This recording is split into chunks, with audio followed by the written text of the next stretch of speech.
we are going to learn second part of simple present tense. Yesterday we have seen the first part of simple present tense. विद्यार्थी मित्रांनो, काल आपण simple present tense मधला पहिला भाग बघितलेला होता. आज आपण सिंपल प्रेझेंट टेन्स मधला दुसरा भाग बघूया.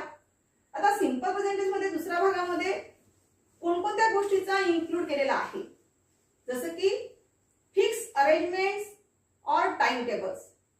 म्हणजेच काय, भविष्यात एखादी गोष्ट निश्चित घडणार असेल किंवा तशा प्रकारचं वेळापत्रक ठरवलेलं असेल तर या गोष्टीचा वापर सुद्धा सिंपल प्रेझेंट टेन्स मध्ये केला जात असतो. बघा, म्हणजे आपण एखादी गोष्ट जर ठरवून ठेवली असेल, निश्चित आपल्याला करायचीच आहे असं जर आपल्याला दाखवायचं असेल तर या गोष्टीचा सुद्धा वापर त्या ठिकाणी सिंपल प्रेझेंट टेन्स मध्ये केला जात असतो. तशा प्रकारचे आपण काही एक्झाम्पल्स बघूया. Let us see some examples of fix arrangements and time tables. बघा, बस दुपारी 3 वाजता निघते. The bus leaves at 3 p.m.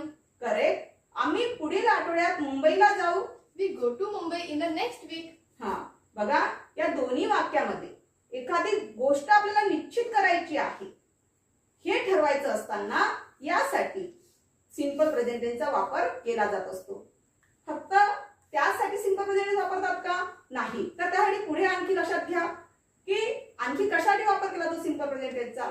तर ओपिनियन्स म्हणजेच काय, जर आपली आवड निवड, भावना, विचार असतील तर त्याविषयी सुद्धा बोलण्यासाठी सुद्धा सिंपल प्रेझेंट टेन्सचा वापर करत असतात. म्हणजेच काय, आपलं मत व्यक्त करण्यासाठी, त्याचबरोबर आपल्या भावना व्यक्त करण्यासाठी, ओपिनियन्स व्यक्त करण्यासाठी सुद्धा सिंपल प्रेझेंट टेन्स वापरतात. Let us see some examples. मला पावसाळ्याचे दिवस आवडतात. I love rainy days. Correct. त्याला मसालेदार पदार्थ आवडतात. He likes spicy food. मला वाटते पुणे सुंदर शहर आहे. I think Pune is beautiful city. Correct.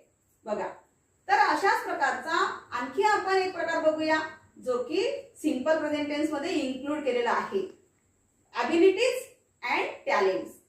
तर या सारख्या गोष्टी सुद्धा सिंपल प्रेझेंट टेन्स मध्ये वापर केलेला जात असतो. म्हणजेच काय, ॲबिलिटीज किंवा टॅलेंट्स म्हणजे काय, आपल्याकडे एखाद्याच्या क्षमतेविषयी किंवा गुणाविषयी बोलण्यासाठी सिंपल प्रेझेंट टेन्सचा वापर केला जात असतो. बघा, आपल्याला फक्त सिंपल प्रेझेंट टेन्स म्हटलं तर फक्त आपल्याला साधा वर्तमान काळ या संदर्भातच माहिती येते, पण जणू काही आपण कितीतरी प्रकारच्या गोष्टी या सिंपल प्रेझेंट टेन्स मध्ये इन्क्लूड झालेल्या आहेत. एखाद्याची गुणवत्ता म्हणजे गुणक्षमता बघायची असेल किंवा गुणाविषयी बोलायचं असेल तर देखील त्याचा वापर सिंपल प्रेझेंट टेन्स मध्ये केला जात असतो. Let us see some examples of this. ती उत्कृष्ट स्वयंपाक करते. She cooks very well. Correct. वरद उत्कृष्ट वक्ता आहे. Varad is an excellent speaker. तो असंकलित इंग्रजी बोलतो. He speaks fluent English.